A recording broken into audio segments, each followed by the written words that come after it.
다 함께 우리 사도신경으로 신앙 고백하시면서 수요 예배 하나님 앞에 드리겠습니다. 나는 전능하신 아버지 하나님 천지의 창조주를 믿습니다. 나는 그의 유일하신 아들 우리 주 예수 그리스도를 믿습니다. 그는 성령으로 잉태되어 동정녀 마리아에게서 나시고 본디오 빌라도에게 고난을 받아 십자가에 못 박혀 죽으시고 장사된 지 사흘 만에 죽은 자 가운데서 다시 살아나셨으며 하늘에 오르시어 전능하신 아버지 하나님 우편에 앉아 계시다가 거기로부터 살아있는 자와 죽은 자를 심판하러 오십니다. 나는 성령을 믿으며 거룩한 공교회와 성도의 교제와 죄를 용서받는 것과 몸의 부활과 영생을 믿습니다. 아멘. 찬송가 430장 함께 찬양하시겠습니다.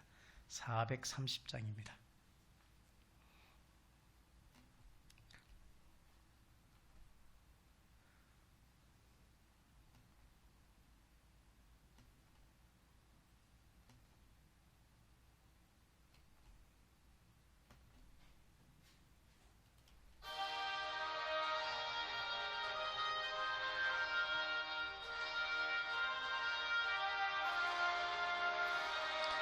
주와 같이 길 가는 것 즐거운 일 아닌가.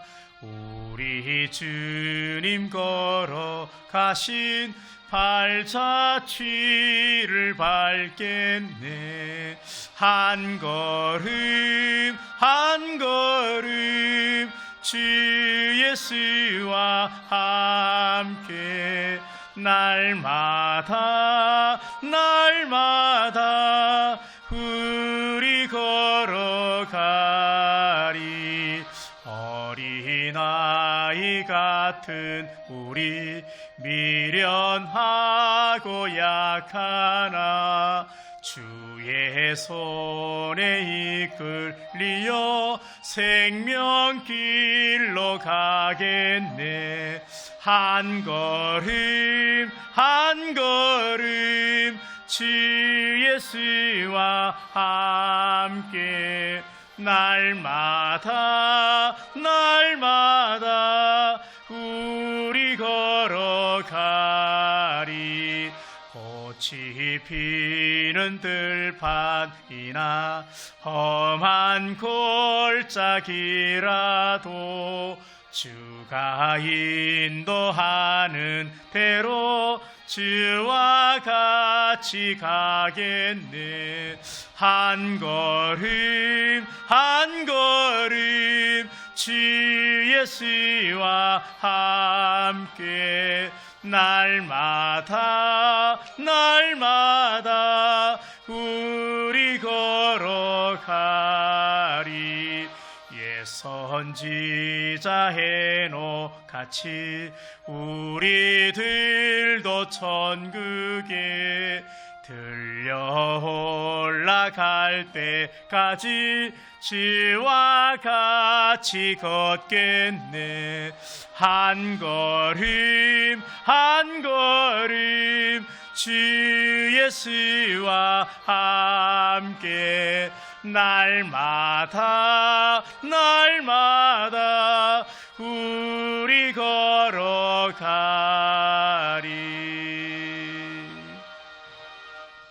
아멘.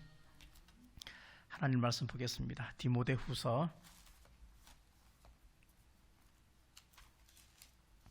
2장 14절부터 마지막 26절까지 신약성경 디모데후서 2장 14절부터 26절까지 함께 합독하겠습니다. 다 찾은 줄 알고 함께 합독하겠습니다. 시작. 너는 그들로 이 일을 기억하게 하여 말다툼을 하지 말라고 하나님 앞에서 엄히 명하라. 이는 유익이 하나도 없고 도리어 듣는 자들을 망하게 함이라. 너는 진리의 말씀을 옳게 분별하며 부끄러울 것이 없는 일꾼으로 인정된 자로 자신을 하나님 앞에 드리기를 힘쓰라. 망령되고 헛된 말을 버리라. 그들은 경건하지 아니하며 점점 나아가나니 그들의 말은 악성 종양이 퍼져나감과 같은데 그 중에 후메네오와 빌레도가 있느니라. 진리의 관하에는 그들이 그릇되었도다. 부활이 이미 지나갔다 하므로 어떤 사람들의 믿음을 무너뜨리느니라. 그러나 하나님의 견고한 터는 섰으니 인침이 있어 일렀으되 주께서 자기 백성을 아신다 하며 또 주의 이름을 부르는 자마다 불의에서 떠날지어다 하였느니라.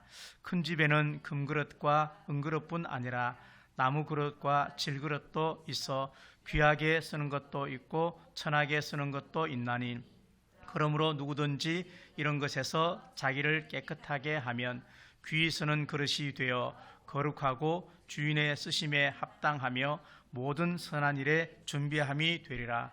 또한 너는 청년의 정욕을 피하고 주를 깨끗한 마음으로 부르는 자들과 함께 의와 믿음과 사랑과 화평을 따르라. 어리석고 무식한 변론을 버리라. 이에서 다툼이 나는 줄 알미라.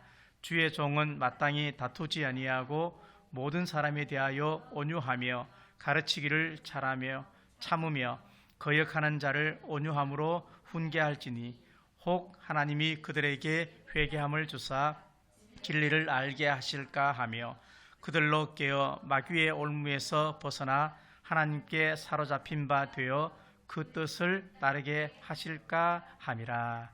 아멘. 교회 소식입니다. 계속해서 코로나19 때문에 이제 모든 예배가 비대면 예배로 이제 바뀌어졌습니다. 그래서 당분간 아마 주중 예배뿐만 아니고 대배 우리 주일 예배도 마찬가지로 아마 영상 예배를 계속해서 드리게 될 것 같습니다. 기간은 국가에서 정해 준 대로 우리가 법에 따라서 순종해서 나갈 건데 바라기는 우리가 대면에서 예배를 못 드린다 해도 가정에서 이러한 때에 자신의 믿음을 다시 한번 정결하게 하고 그리고 예배자로서 잘 서가는 그런 여러분들이 되었으면 참 좋겠다 생각을 합니다. 우리가 늘 말했던 것입니다. 예배가 삶이 되고 삶이 예배가 되어야 한다 그렇게 말했는데 공동체 예배뿐만 아니고 우리가 대면에서 예배 드리지 못하지만 가정에서 드리는 예배도 똑같이 하나님 앞에 경건하게 드릴 수 있는 그 예배가 정말로 신앙이 건강한 사람이다 그렇게 생각을 합니다. 그래서 그런 마음을 가지시고 예배를 잘 영상을 통해서 잘 드렸으면 좋겠다 생각을 합니다. 가족들 전체가 함께 모여서 예배를 드리시면 참 좋겠고요. 그 다음에 주일날 교회에 오는 그 모습 그대로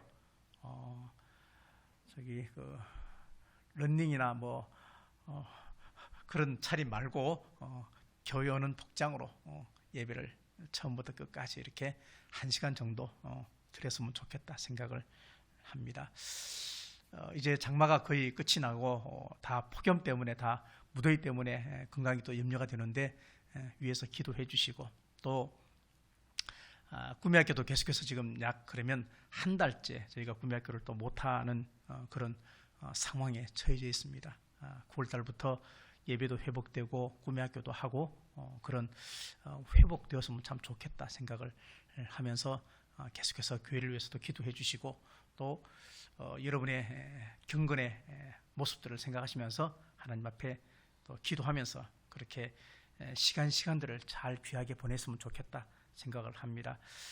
지금의 이 과정도 다 지나가겠지만 그러나 지나간 이후에 우리가 과거를 돌이켜 봤을 때 정말 그때 그래도 하나님의 은혜 속에 잘 보냈다 하는 생각이 우리 속에 추억처럼 있도록 그렇게 믿음 생활을 잘 감당하는 우리 모두가 되었으면 좋겠다 생각을 합니다. 다른 광고 없으면 우리 기도한 이후에 또 하나님 말씀을 함께 또 은혜 나누겠습니다. 기도하겠습니다. 하나님 아버지 고맙고 감사합니다. 그럼에도 불구하고 감사를 드립니다. 우리가 사는 삶에 꽃이 있으면 또 가시가 있고 가시가 있으면 꽃이 있는데 하나님 가시를 바라보면서도 하나님의 은혜를 생각할 수 있게 도와주시고, 또 꽃이 있음을 생각하면서 여전히 하나님의 살아계심과 하나님의 도우심을 우리가 묵상하면서 우리에게 주어진 여건과 환경을 초월해서 우리 모두가 하나님 앞에 온전한 예배자로 하나님을 온전히 기뻐하는 하나님의 사람으로 좁은 길을 걷지만, 그러나 비록 예배가 막혀 있고 또 성전에서 예배를 드리지 못하지만, 그럼에도 불구하고 영상을 통한 예배를 통해서도 하나님 앞에 영광 돌리고 은혜 받는 그런 우리 모든 성도들이 되게 은총을 베풀어 주시옵소서. 하나님, 때마다 시마다 하나님의 은혜가 늘 우리를 여기까지 인도하셨다는 사실을 다시 한번 기억하고, 내가 하나님을 어느 만큼 신뢰하고 내 믿음이 지금 어느 만큼 성숙한 단계에 있는지, 이러한 삶의 현재를 통해서 다시 한번 믿음을 점검해 볼 수 있게 도와주시고, 오늘도 수요 예배를 통해서 하나님 앞에 말씀 앞에 서사오니 말씀의 조명, 성령의 조명하심을 통해서 우리의 삶을 다시 한번 내어놓고 하나님이 기뻐하는 참되고 선한 일꾼 되어지는 우리 모든 성도들이 되게 은총 베풀어 주시옵소서. 하나님, 특별히 건강을 더해 주시고, 코로나19 때문에 온 나라가, 전 세계가 정말로 힘겨워하고 있는 지금 이 모든 모습들을 바라보면서 살아계신 하나님의 뜻을 다시 한번 깨닫고 우리 안에 다시 한번 정결함과 하나님의 공의와 또 하나님의 공평하심과 하나님의 살아계심을 다시 한번 인정하며 진정 주님과 우리가 하나가 되는 귀하고 복된 시간들로 주님께서 인쳐 주시옵소서. 이 시간도 주의 성령께서 우리 모두의 심령 속에 은혜로 함께 하실 줄 믿사옵고 예수 그리스도의 이름으로 감사하며 기도하옵나이다. 아멘. 우리가 십자가의 능력 또는 십자가의 은혜, 이런 이야기를 참 많이 합니다. 십자가는 결코 액세서리가 아니고 십자가는 능력이고, 또 십자가의 은혜는 사실은 부활의 기초를 합니다. 만약에 십자가가 단순히 사형 형틀이고, 그리고 거기서 죽었던 예수님이 만약에 살아나지 못했다면 우리 신앙은 성경 말씀대로 결코 헛것이다 하는 말이 진짜 사실이죠. 예수님의 만약에 부활이 없었다면 우리는 예수 믿지 않은 사람이 우리에게 어떤 말을 해도 사실 우리는 할 말이 없습니다. 그러나 우리가 우리 신앙을 지켜나가고 좁은 길을 걸어감에 있어서 부활하신 예수님이 계시기 때문에 우리에게는 소망이 되기 때문에 어떤 이야기도 우리가 능히 감내할 수 있는 것입니다. 성경에는 역설적인 은혜가 참 많이 있습니다. 바울도 그렇게 고백했죠. 약할 때 강하다, 그렇게 고백했습니다. 또 흔히 죄가 있는 곳에 은혜가 더하다 하는 말도 있습니다. 눈물이 기쁨이 되기도 하고, 또 절망이 있는 곳에 또 하나님께서 소망을 부어주기도 합니다. 하나님의 은혜를 생각하면 우리는 말로 다 할 수 없는 감격과 감사 속에 살아야 합니다. 그러나 흔히 교회 공동체 안에서 은혜대로 합시다 하는 말의 의미는 마치 그냥 대충 넘어갑시다, 아니면 그냥 눈 감아주지 이런 의도로 우리가 사용을 많이 하죠. 그 반대되는, 충돌되는 이야기가 있습니다. 그건 뭐냐면 법대로 합시다, 이런 이야기입니다. 법대로 합시다 하는 이야기는 어쩌면은 우리가 사회생활 하면서 경쟁 속에서 원칙과 질서 속에서 있는 그런 순서 위주의 그런 어떤 틀 속에 있는 말같이 들리고, 은혜대로 합시다 라고 하는 것은 좀 무능력하기도 하고, 그래서 더디 가기도 하고 답답하기도 하고 그런 어떤 모습들이 있습니다. 세상에 펼쳐놓고 보면 그렇게 되어지지만, 이것을 신앙 안에 가져오면 법대로 하는 것하고 그리고 또 은혜대로 하는 것이 결코 충돌이 되지 않습니다. 운동 경기하는 사람이 법대로 해야 되는 것이고, 그러나 또 법대로 하면서 그 속에 하나님의 은혜가 없다면 법대로 할 수 없기 때문에 이것은 결코 충돌되는 것이 아닌데, 우리가 이런 것을 생각하면서 바울이 디모데에게 말하는 가장 강력한 단어는 뭐냐면 그리스도 예수 안에 있는 은혜의 강한 자가 되어라, 이렇게 말을 하고 있습니다.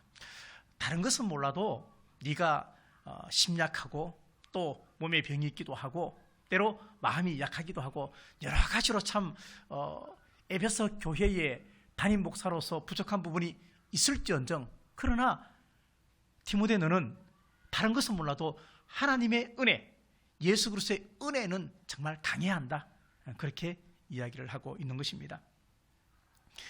사람은 본질적으로 아주 약한 존재죠. 약합니다. 질병에 약하고 또 마음도 심약합니다. 우리 인생 자체가 결코 강하지 않습니다. 그러다 보니까 많은 상처 속에 우리가 신앙생활을 하고 있습니다. 실제 디모데는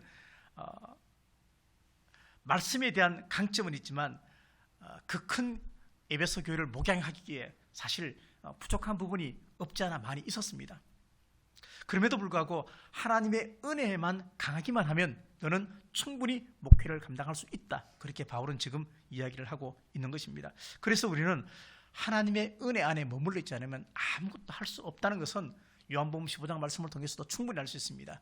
너희가 나를 떠나서는 아무것도 할 수 없다는 것은 우리가 하나님의 은혜 바깥에 있다면 우리는 결코 우리의 어떤 자아나 본성을 통해서, 우리의 의지를 통해서 할 수 있는 것은 결코 많지 않다 하는 것을 우리에게 분명히 이야기를 하고 있습니다. 그래서 예수 믿는 사람들은 절대 자가 발전이 되지 않습니다. 이 말은 자생적으로 홀로 살 수 없다는 얘기입니다. 하나님의 도우심, 하나님의 은혜, 그리고 그것을 믿는 믿음 안에서 살아야 되는 것이지, 그것이 없다면 우리는 자기 의지의 한계는 자기가 금방 발견하게 되어진다는 얘기입니다. 우리가 아무리 운동을 열심히 해서 좋은 몸을 가꾸고 우리가 정말로 열심히 노력해서 돈을 모은다 해도, 억작같이 돈을 모은다 해도, 그리고 그때그때마다 인생을 피해가면서 정면 승부하지 않고 그냥 살아간다 해도 모든 것이 나한테 유리하게 흘러간다 해도, 그러나 내가 정말로 부족하다, 내가 정말로 한계가 있다, 그리고 하나님의 전능하심을 빨리 느끼는 사람이, 빨리 믿는 사람이 가장 지혜로운 사람이에요. 그러니까 내가 뭔가를 할 수 있다고 생각하는 것은 너무나 큰 오산이라는 얘기예요. 우리가 하나님의 살아계심을, 하나님이 정말로 거룩하다, 신앙의 성숙한 사람들은 분명한 것은 뭐냐면 나는 사람이다 하는 것을 분명히 더 깊이 인식하는 거예요. 정말 신앙의 깊이가 있는 사람들은 하나님을 절대적으로 신뢰하면 신뢰할수록 계속해서 신앙의 깊은 은혜 속에 내공이 깊은 사람은 나는 철저하게 사람이구나 하는 것을 점점 느끼게 돼요. 내가 철저하게 사람이라는 것은 뭐냐면 나는 철저하게 죄인이다 하는 것을 고백하게 됩니다. 내가 철저하게 죄인이고 내가 철저하게 사람이다, 나는 진짜 사람밖에 안 되는구나, 그랬을 때 예수님이, 하나님이 창조주가 되어지는 것입니다. 그러니까 그런 위치 관계가 정확한 것이 우리 신앙생활의 믿음이 있고 없고가 판단되어지는 것입니다. 우리가 만 가지 하나님의 은혜를 받았습니다. 그죠? 다 말로 형용할 수 없는 하나님의 은혜를 받았습니다. 하나님이 우리를 불쌍히 여겨주셨습니다. 당연하죠. 그래서 우리는 하나님의 은혜를 헛되이 여기면 절대 안 됩니다. 은혜를 덧입어야 살 수 있습니다.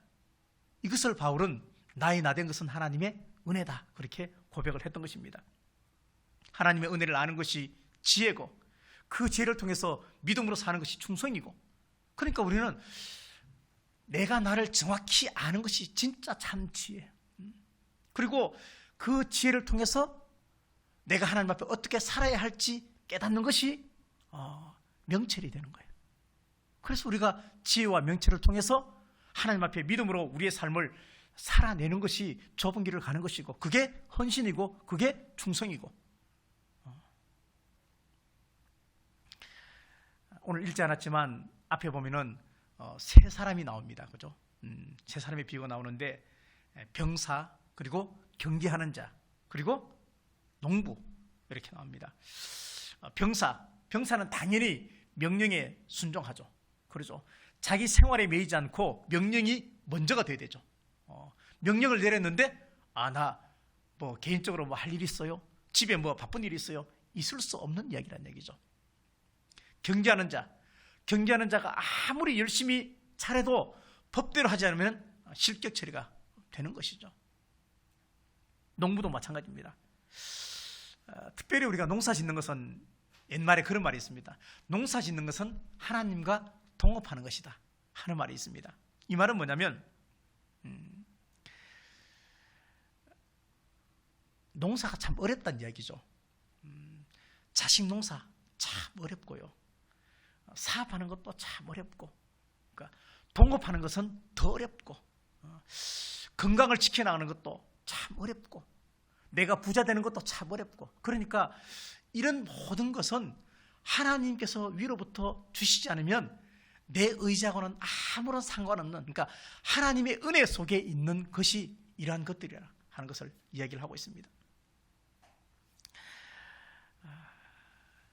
자식이 철드는 것, 제발 철 좀 들어 이렇게 말하는 것도 부모의 잔소리가 있어서 철드는 것이 아니고 본인이 자발적으로 하나님의 은혜를 경험하기만 하면 사실은 철드는 것이죠. 반복해서 연습하고 반복해서 훈련하다가 명령이 떨어지면 먼저 그 나라와 그 일을 구할 때 우리는 하나님을 잘 믿는 것입니다.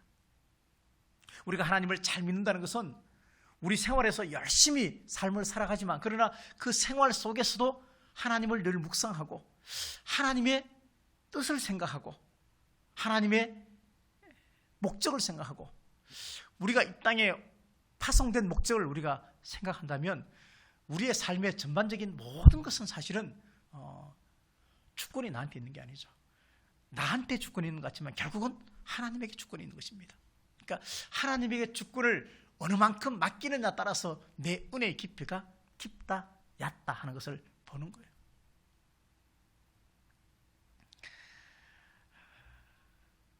하나님의 붙드심은 참 중요합니다. 하나님에게 붙들려 사는 것만큼 사실은 행복한 게 없는데 우리는 하나님한테 잘 안 붙들리려고 그러죠. 그죠? 하나님한테 잘 안 매이려고 그러죠. 그래서 신앙생활은 결코 단거리 경주가 아닙니다. 장거리 경주입니다. 마라톤이죠. 쉽게 생각하면 그래요. 우리가 운동 경기를 할 때, 특별히 뭐 달리기 같은 거 할 때 보면요, 처음부터 1등 가는 사람들이 끝까지 1등 가는 경우 잘 못 봤어요. 그죠? 끊임없이 묵묵히, 그리고 끝까지 완주하는 것이 목적이고, 그리고 끝까지 완주하는 것이 정말로 승리하는 것이죠. 그래서 신앙생활은 이기는 것입니다. 이기는 것이죠. 마지막에 웃는 자가 정말로 웃는 자가 되는 것이죠. 열심히 우리가 신앙생활을 한다고 하고 열심히 교회를 다니고 또 봉사하고 다 한다 해도 우리 안에 정말로 하나님의 은혜가 없으면, 지속력이 떨어지면 나중에는 탈진하거나 아니면 시험 들거나 아니면 그래서 만약에 교회를 우리가 떠난다 그러면 이것은 참 불쌍하고 그리고 하나님이 결코 기뻐하지 않는 그러한 모습이다, 그렇게 생각할 수가 있습니다. 우리의 기도 생활, 우리의 믿음 생활, 이러한 것들에 우리가 한번 처지게 되면 다시 일어서기가 결코 쉽지 않습니다. 단거리 경주는 물론 마찬가지겠지만 우리가 마라톤을 하거나 긴 레이스 뭔가 이렇게 시합을 하다가 넘어지면 다시 일어서서 달리면 될 것 같지만 다시 일어서서 잘 못 달려요, 사실은요. 신앙생활도 중간에 한번 주춤하다가 다시 가는 것은 쉽지 않습니다. 참 어렵습니다. 그래서 우리는 항상 하나님의 빛 속에 들어가야 됩니다. 하나님의 말씀 안에 우리가 들어가야 됩니다. 이것이 은혜라고 하는 것인데 마치 이거하고 똑같은 것이죠. 식물과 과일도 보면 햇빛의 양에 따라서 그 상품 가치가 달라지거든요. 빛은 우리 몸에 치유 기능도 있습니다. 만약에 우리가 과일을 먹고 음식을 먹어서 우리 몸에 섭취하는 그런 비타민도 많이 있지만 햇빛을 통해서도 받는 비타민도 충분히 있잖아, 그죠? 그러니까 만약에 동물의 몸에 상처가 났습니다. 동물의 몸에 상처가 났으면 동물이 의사를 부를까요? 119 부를까요? 아니거든요. 자생적으로 이렇게 자기 몸 안에 치유하는 능력도 있겠지만 동물들은 대부분이 햇볕에 와서 햇빛을 쬐다 그럽니다. 그러면 그 햇빛 때문에 자외선을 통해서 치료되기도 하고 그렇게 한다는 것이죠. 저절로 상처가 낫는 경우가 많이 있다고 합니다. 다윗은 주님은 나의 힘이라 그랬습니다. 주님은 나의 빛이다 그렇게 말했습니다. 어둠을 물리치는 방법은 빛 속에 들어가는 것입니다. 빛을 받아들이면 어둠은 자연스럽게 물러나는 것입니다.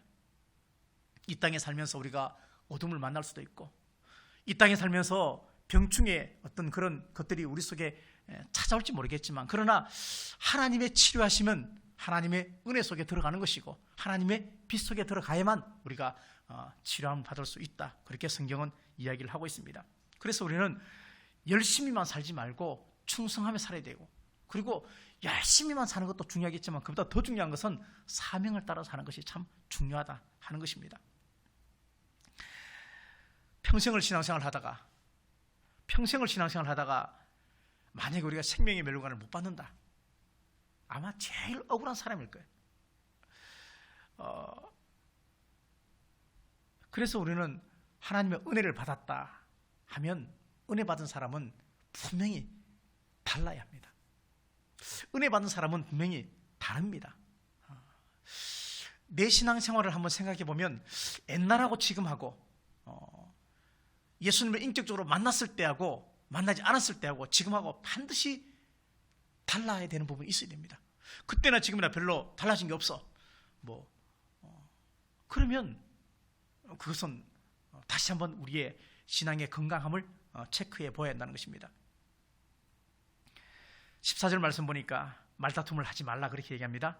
15절 말씀 보니까 너는 진리의 말씀을 옳게 분별하라 그렇게 얘기하고 16절 말씀 보니까 망령되고 헛된 말을 버리라 그렇게 말합니다. 17절 말씀 보니까 말만 하는 자들은 마치 악성종양같이 그러니까 암처럼 우리 몸에 뭔가 다 퍼져가지고 결국은 파멸을 맞이할 수밖에 없다 그렇게 말합니다. 23절 말씀 보니까 어리석고 무식한 변론을 버리라 그렇게 말합니다. 24절 말씀 보니까 다투지 말라 그렇게 말합니다. 전부 다 말에 관한 이야기입니다. 무식하고 변론하지 말고 다투지 말고 함부로 말하지 말고 이 말은 뭐냐면 신앙생활은 절대 말에 있지 않다는 이야기입니다. 말을 아무리 잘해도 그것은 아무런 의미가 없다는 것을 얘기하고 있습니다. 믿지 않는 사람이 우리의 말 때문에 그 사람이 감동을 받는 것이 아니라는 이야기입니다. 하나님이 우리의 말에 감동받지 않는다는 얘기죠. 그래서 하나님의 나라는 말에 있지 않고 능력에 있다. 그렇게 하면 능력이 뭘까요? 능력이 뭐냐면 우리의 삶에 하나님을 드러내는 것입니다. 하나님을 드러내는 것입니다. 우리가 기도했다. 나 하나님 믿는다. 그렇게 말은 하지만 과연 그 말의 무게가 어디쯤 될까요? 얼마만큼 될까요? 나는 기도했고 나는 하나님 믿는다. 그렇게 말했지만 내가 그렇게 말한 뒤에 그 말의 무게를 그 사람은 모르겠지만 나는 알고 하나님은 내 했던 말의 무게를 저울질 한다는 얘기입니다. 그래서 우리의 말이 신앙과 믿음은 결코 아닙니다. 바람에 흩날리는 그런 모래와 같은 무게를 가지고도 반석과 같이 무겁다고 말한다고 누가 알아줄 수 있겠습니까? 절대 알아주지 않습니다. 왜? 하나님은 다 아신다는 얘기죠. 우리가 아무리 거룩하게 말해도 우리가 아무리 은혜스럽게 찬양을 해도 그 속에 믿음의 무게가 어느 만큼 있는지 진실의 무게가 어느 만큼 있는지 하나님을 신뢰하는 신뢰의 무게가 어느 만큼 있는지 따라가지고 하나님은 언변과 그리고 찬양의 실력과 이런 것을 가지고 우리의 믿음을 판단하지 않는다는 얘기입니다. 사실 어떤 면에서 보면은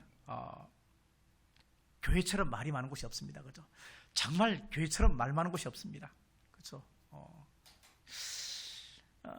한때 막 그런 이야기도 있었어요. 이게 교회 말이 많다 보니까 뭐 온갖 것 가지고도 싸우는 거예요. 교회 안에서 싸우면 평생 가요, 그죠? 평생 가요. 참 희한한 일이죠. 자, 축도할 때 있잖아요. 축도할 때 이게 교단마다 축도가 좀 다르거든요. 축도할 때 보면은 어떤 교단에는 이슬 찌어다 이렇게 말해요. 찌어다 이렇게 말해요. 끝에. 근데 또 어떤 교단은 보면은 뭐 축원합니다 이렇게 말해요. 뭐 이런 거 가지고도 싸웠어요. 성찬식을 하는데 그 포도즙이 예수님의 피잖아, 그죠? 근데 사실 개신교에서는 이게 그냥 의미와 상징이에요. 근데 가톨릭에서는 정말로 이게 예수님의 피라고 생각해요. 현현설이기 때문에 정말로 피. 떡은 정말로 예수님의 몸이에요. 그래서 포도즙에 거기에 파리가 딱 앉아버렸어. 그러면 그 포도즙은 부정한 것일까요? 아니면 그 포도즙에 빠진 파리는 거룩해지는 건가요? 이런 것 가지고도 얼마나 싸웠는지 몰라요. 그러니까 쓸데없는 다 무익한 거예요. 다 무익한 거예요. 말만 하지 말고 내 자신을 하나님께 정말로 온전하게 드리는 것이 진짜 거룩한 것이다. 그러면서 여기에서 제외된 두 사람을 이야기를 합니다. 그게 누구냐면 후메네오하고 그 다음에 빌레도를 이야기하고 있습니다. 이들이 뭐라 말했습니까? 오늘 말씀 보니까 부활은 지나갔다 그렇게 말합니다. 사두개인들은 부활이 없다 그렇게 말했는데 부활이 지나갔다 그렇게 말합니다. 부활이 지나갔다는 얘기는 뭐냐면 이제 영적인 부활은 지나갔고 또는 영은 거룩하고 몸은 뭐 내가 마음대로 굴려도 괜찮다 그렇게 말하는 영지주의하고 똑같다는 얘기죠. 그 다음에 또 하나는 부활은 내가 죽어야 부활을 내가 맞이하고 지금은 살아있기 때문에 아직까지 부활할 때까지 시간이 남아있다는 거죠. 그러니까 그때까지 내가 내 마음대로 살아도 괜찮다. 논리적으로 봤을 때야 맞는 것 같죠. 다 영지주의고 다 문자주의고 그런 것이죠. 근데 바울은 자기가 그렇게 고통을 당하고 감옥에 갇히고 그런 모든 상황에서 자신의 믿음을 지켜낼 수 있었던 가장 근본적인 힘이 뭐냐면 부활에 있다 그랬거든요. 부활. 8절 말씀 보니까 이렇게 말합니다. 내가 전한 복음대로 다윗의 씨로 죽은 자 가운데서 다시 살아나신 예수 그리스도를 기억하라 그렇게 말합니다. 바울에게 있어서 만약에 부활이 없었다면 바울은 이렇게까지 하지 못했을 것입니다. 바울이 다메섹에서 부활하신 예수님을 만났기 때문에 그의 모든 어려움들 9절 말씀 보니까 내가 죄인처럼 고난을 받았지만 10절 말씀 보니까 내가 택함 받은 자들을 위하여 모든 것을 참은 것도 하나님의 모든 역사하심 즉 다시 말하면 부활하신 주님을 내가 확실히 믿었기 때문에 모든 것을 참았다 그렇게 지금 이야기를 하고 있습니다. 그러면서 11절에 이렇게 고백합니다. 우리가 주와 함께 죽었으면 또한 살 것이요 참으면 또한 주와 함께 왕노릇할 것이요 우리가 주를 부인하면 주도 우리를 부인할 것이다 그렇게 말하고 있습니다. 내가 신앙생활을 하면서 믿음을 가지고 예수님을 지켜낸 삶의 흔적이 없으면 나는 예수님을 부인한 것이다. 부인한 것이다. 내가 더 편안하게 살 수 있고 내가 더 유익하게 살 수 있고 내가 더 명예가 충분히 더 올라갈 수 있지만 믿음 때문에 예수님 때문에 그렇게 살지 않은 것은 결코 소멸되지 않는다. 그리고 하나님께서 다 기억하신다. 하나님이 잊어버린 것이 아니다. 그렇게 우리에게 지금 이야기를 하고 있는 것입니다. 근데 이 말은 뭐냐면 우리가 주님과 함께 다시 살려면 그러니까 주님과 함께 살려면 먼저는 주님 때문에 죽는 것이 먼저 선행되어야 된다는 거예요. 내가 먼저 죽어야 된다는 얘기죠. 나는 죽지 않고 주님의 부활하신 주님처럼 살려고 하는 것은 순서가 잘못됐다. 그렇게 이야기를 지금 하고 있는 것입니다. 우리가 두려움 때문에 아니면 바쁜 것 때문에 아니면 세상의 이익 때문에 만약에 주를 부인한다면 약속을 철저히 지키시는 그 하나님께서 마지막 심판 때도 변함없이 우리가 부인한 것을 기억할 것이고, 내가 편안하게 살 수 있고 더 명예를 위해서 살 수도 있는데 믿음 때문에 내가 그것을 만약에 포기했다면 그것마저 하나님이 기억하신다. 왜? 하나님은 신실하시기 때문에 기억하신다. 그렇게 오늘 말씀은 우리에게 이야기를 하고 있습니다. 많은 사람들이 넓은 길을 갈지라도 우리는 좁은 길을 가야 하는데, 쉽게 생각하시면 돼요. 자, 여러분이 알고 있는 사람들 중에서 넓은 길을 가는 사람이 많습니까? 좁은 길을 가는 사람이 많습니까? 자, 교회를 다니는 사람이 좁은 길을 간다고 생각할 수 있고, 교회 밖에 있는 사람이 넓은 길을 간다고 생각할 수 있죠. 그러나 교회 밖에 있는 사람들은 빼고 교회 안에 있는 사람들 중에서도 좁은 길을 가는 사람이 있고 넓은 길을 가는 사람이 있어요. 그러면 좁은 길을 가는 사람이 많을까요? 아니면 넓은 길을 가는 사람이 많을까요?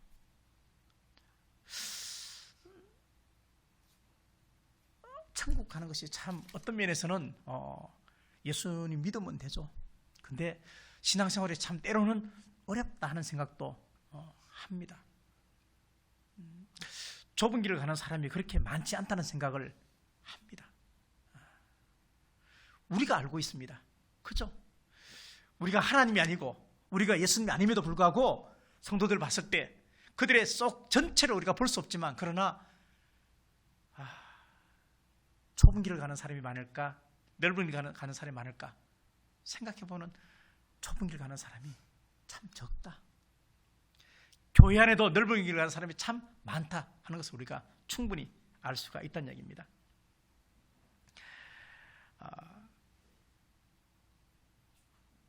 19절 말씀 그리고 21절 말씀에 쭉 보면은 이런 말씀이 있습니다. 큰 집에는 많은 종류의 그릇이 있다. 근데 주인이 어떤 그릇을 사용하는가? 당연하죠. 깨끗한 그릇을 사용한다. 그렇게 말을 하고 있습니다. 이 말은 믿음의 순수함을 지켜나가는 것이 참 중요하다는 얘기입니다. 믿음의 순수함. 그러니까 하나님 말씀을 의심 없이 순수하게 다 믿는 사람이 많지 않다는 얘기예요. 하나님 말씀에 편식하는 사람이 참 많아요. 그죠? 축복받고 건강하고 그리고 잘되고 합격하고 그러면 다 아멘이고, 그래서 신앙생활이 건강하기를 바랍니다. 뭐 대박 나십시오 이런 거는 아멘 다 하잖아. 그죠? 돈 많이 들이고 부자 되십시오 그럼 다 아멘이에요. 그러니까 근데 하나님 말씀에 순종할 이런 얘기 잘 못하잖아. 우리 만나서 잘 못하는 거예요. 하나님께서 우리에게 원하시는 것은 뭐냐면 순수하고 깨끗한 믿음을 원하시는 거예요. 우리가 얼마만큼 많은 재능을 받았고 얼마만큼 많은 어떤 부를 가졌고 이것은 하나님은 전혀 관심이 없습니다. 왜? 하나님은 마음만 먹으시면 충분히 우리에게 부를 줄 수 있습니다. 5달란트 받았든지 2달란트 받았든지 이거하고 아무런 상관이 없다는 얘기입니다. 하나님께서 사용하실 만한 그런 귀한 그릇이 되어야 하는데, 하나님은 그릇의 재질을 보지 않고 그 그릇의 용도를 보신다는 얘기입니다. 재질은 어떤 걸 해도 괜찮다는 얘기입니다. 어떤 걸 해도. 근데 용도는 깨끗해야 쓰신다는 이야기입니다. 깨끗해야. 내가 모태신앙이든 내가 중간에 예수 믿었던, 내가 건강할 때 믿었던, 내가 병들 때 믿었던 그거하고 아무 상관없어요. 중요한 것은 내가 지금 예수님을 정말로 참 구주로 믿고 있느냐, 내 인생을 전부 다 걸고 내가 살고 있느냐. 지금 말이야. 다음이 아니고 현재. 내가 돈 더 많이 벌면 내가 헌금 많이 할게, 이거 아니에요. 지금 내가 정말로 하나님을 진실되게 믿고 있고, 정말 지금 내가 하나님을 온전하게 믿고 있고 하나님만이 나의 전부인 것을 내가 정말로 고백하고 그렇게 사는 순수한 그 믿음을 하나님이 지금 원하시는 것이고, 그것이 깨끗한 믿음이에요. 그게 깨끗한 그릇이에요. 그게 용도가 되는 거예요. 분명한 것은 그 그릇이 어떤 재질로 만들어졌느냐, 이게 중요한 것이 아니고 그 그릇이 어떻게 쓰이느냐 하는 것은 결코 같지 않은 다른 문제라는 얘기입니다. 오늘 성경 우리에게 그렇게 말합니다. 너희는 다 일꾼이다, 그렇게 말합니다. 일꾼.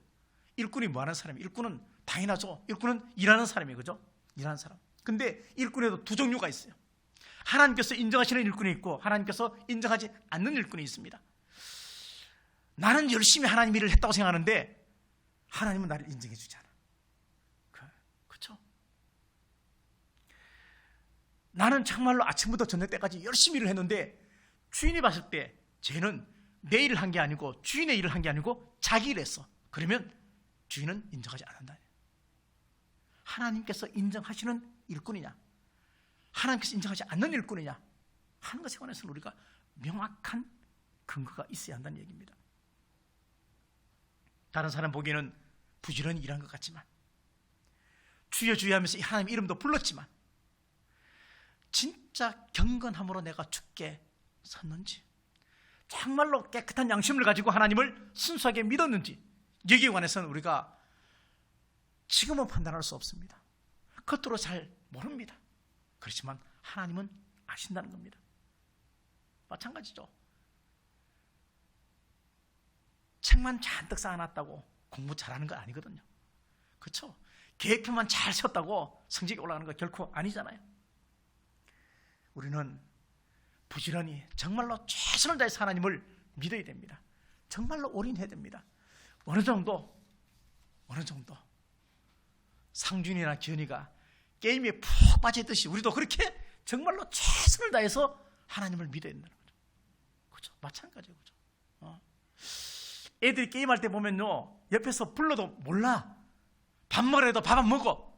그러니까 그 정도의 집중력을 가지고, 그 정도의 마음을 가지고, 그 정도의 최선의 마음을 가지고 하나님을 믿는 사람이 과연 얼마나 될까? 하나님은 그 사람을 두고 하나님께서 쓰시는 귀한 일꾼이다, 그렇게 말하고, 그 사람을 보고 좁은 길을 가는 사람이다, 그렇게 말씀하시는데,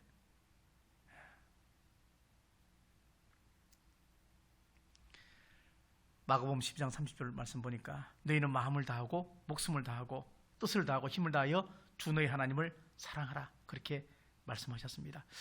정말로 마음을 다하고 목숨 다하고 뜻을 다하고 힘을 다하여 하나님 사랑하느냐? 자, 이거 자기가 자기한테 한번 물어보시면 돼요. 나 정말로 목숨 다해서 주님 사랑하고 있느냐? 목숨 다하고. 마지막 날에 하나님께서 우리의 믿음을 분명히 확인해 보실 텐데, 불같은 시험으로 우리의 삶을 태울 텐데, 우리의 삶이 지푸라기밖에 없고 우리의 삶이 나뭇잎밖에 없어. 우리의 살았던 모든 삶을 다 저울질 해보니까 믿음으로 산 게 하나도 없어. 불에 잘 붙는 지푸라기하고 나뭇잎밖에 없어. 그러면 우리는 구원받는 데서 죄야 된다는 얘기예요. 교회 청소를 하나를 해도, 교회 와서 뭐 휴지를 하나 줬더라도, 뭔가 하나를 해도 정말로 하나님을 사랑하는 마음으로 했느냐 안 했느냐, 이것은 너무나 중요한 일입니다. 고린도전서 3장 13절 말씀 보니까 이렇게 말합니다. 각각 공력이 나타날 터인데 그날이 공력을 밝히리니 이는 불로 나타내고 그 불이 각 사람의 공력을 어떠한 것을 시험할 것이다, 그렇게 말합니다. 그러면서 14절 말씀 보니까 만일 누구든지 그 위에 세운 공력이 그대로 있으면 상을 받고, 이 말은 우리의 모든 행위를 어떤 영적인 공력의 불로 태웠을 때 불순물은 다 태워지고 믿음이 남아있어야 돼요. 믿음이. 그러니까 믿음이 안 남아있으면 우리는 구원하고는 치워야 된다. 3장 15절에 누구든지 공력이 불타면 해를 받으리니 그러나 자기는 구원을 얻되 불 가운데서 얻은 것 같으리라. 하나님 앞에 우리의 모든 삶이 다 평가되는데, 마치 원석에서 금과 철을 분리하듯이 하나님이 다 분리되는데, 그때 우리의 모든 삶의 흔적 속에 믿음이 있어야 구원받는다는 얘기입니다. 우리의 직분도 평가받을 것이고, 시험에 왔을 때 우리가 얼마만큼 바른 선택을 했는지 시험받게 될 것이고, 우리가 정말로 부유하고 또 건강했을 때, 아니 병들었을 때 우리의 삶이 과연 어떻게 살았는지 하나님은 반드시 심판하게 될 것입니다.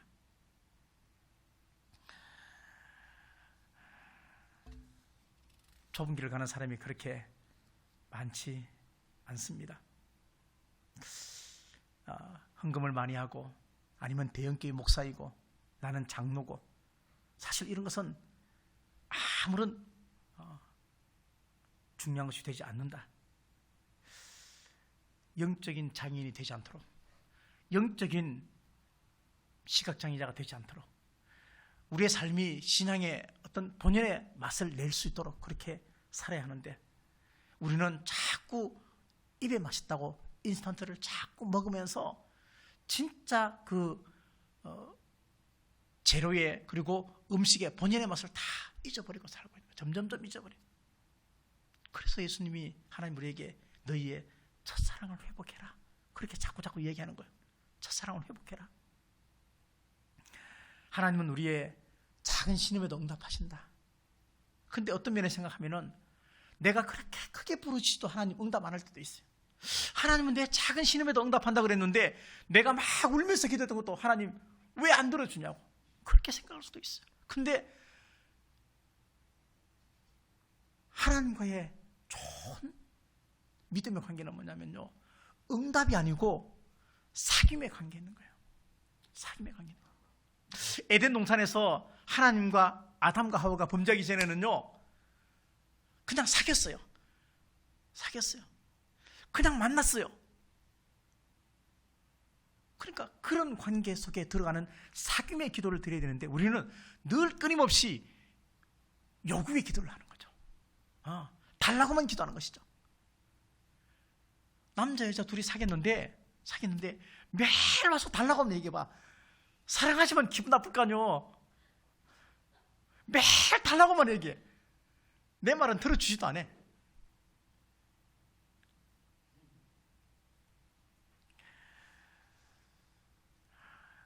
그래요.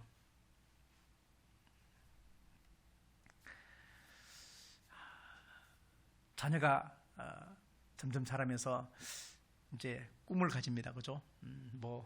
너는 꿈이 뭐냐? 그러면 나는 교사 되는 거. 너는 꿈이 뭐냐? 경찰관. 너는 꿈이 뭐냐? 요즘 대통령은 아무도 없습니다. 그죠? 군인 뭐 있습니다. 근데 너 꿈이 뭐냐? 물어봤을 때 나 하나님 정말로 사랑하는 것. 이런 꿈을 가지는 게 정말로 귀한 건데 그런 꿈은 잘 안 꿔요.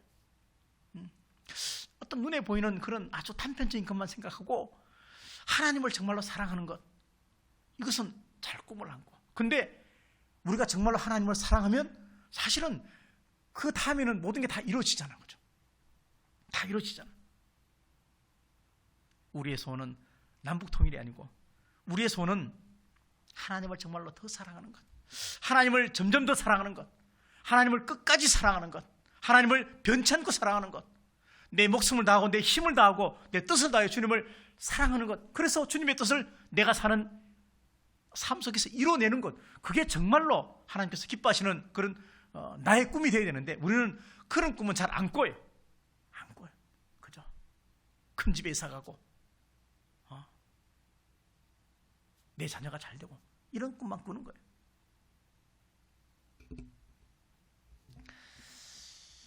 자, 그렇습니다. 25절 말씀, 마지막 말씀 보니까 거역한 자를 온유함으로 훈계할지니 혹 하나님이 그들에게 회개함을 주사 진리를 알게 하실까 하며 라는 말씀이 있습니다. 우리 교회 안에 하나님 계시고 우리 가정에 하나님 계시고 우리 직장에 하나님 계시고 내 마음에 하나님 계시는데 그 하나님이 우리는 전능한 하나님만 생각해요.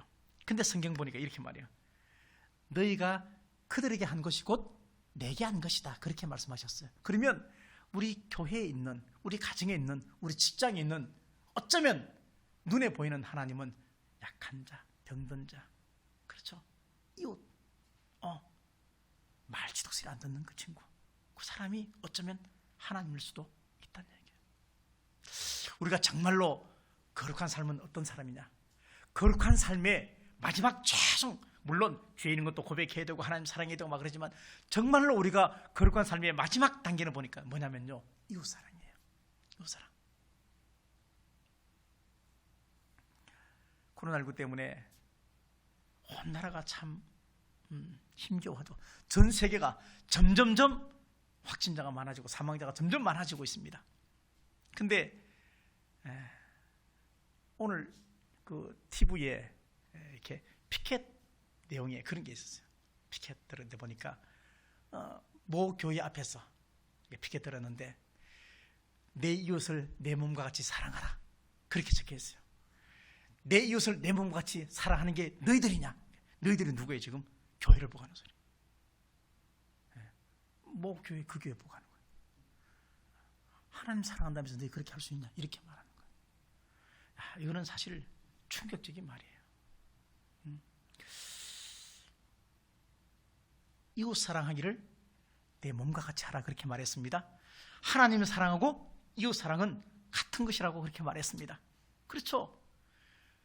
약한 자, 부족한 자, 병든 자, 소자에게 한 것이 곧 내게 한 것이다, 그렇게 말했는데 있을 수 없는 일들이죠.